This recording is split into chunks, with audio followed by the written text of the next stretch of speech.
2-3 ദിവസം മുന്നേ ticket book ചെയ്ത് ഞങ്ങൾക്ക് ഇപ്രാവശ്യം 2 ആഴ്ച മുന്നേ തന്നെ ഒരു 20 ടിക്കറ്റ് അങ്ങ് ബുക്ക് ചെയ്തു. അണ്ടിയോട് അടുക്കുമ്പോഴാണല്ലോ മാങ്ങയുടെ പുളി അറിയുക.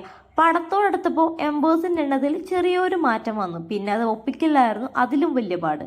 4 പേര് വരാൻ 40 മണിക്കൂർ വരെ നിൽക്കേണ്ട അവസ്ഥയിൽ 20 പേര് വരാൻ എത്ര നേരം നിൽക്കണം എന്ന് അറിയില്ലായിരുന്നു. പിന്നെ വിനായക ചതുർത്ഥിന്റെ സമയമായതുകൊണ്ട് അതിന്റെ ഹിസ്റ്ററിയും ജോഗ്രഫിയും പറഞ്ഞ് അതിങ്ങനെ സമയം പോയി. തിരിച്ചു പോകുമ്പോൾ ആ ജോഗ്രഫി ഞാൻ വിസ്തരിച്ച് പറഞ്ഞു തരാം. ഫസ്റ്റ് വയറ്, അത് കഴിഞ്ഞ് കൈ, അത് കഴിഞ്ഞ് കണ്ണ് എന്നായിരുന്നു മൂപ്പരുടെ ആചാരം. അതുകൊണ്ട് തന്നെ പടത്തിന്റെ പേരെഴുതി കാണിച്ചൊന്നും ഞങ്ങൾ കണ്ടില്ല. മലയാള പടത്തിന് മെമ്പേഴ്സ് തേക്കാൻ അങ്ങ് പഞ്ചാബിൽ നിന്ന് വരെ ഞങ്ങൾക്ക് ഫ്രണ്ട്ഷിപ്പ് ലിസ്റ്റിൽ നിന്ന് ആൾക്കാർ അറിഞ്ഞു. പക്ഷെ ഡബിൾ ബേസ് കോമഡി ആയതുകൊണ്ട് ആൾക്കൊന്നും മനസ്സിലായില്ല.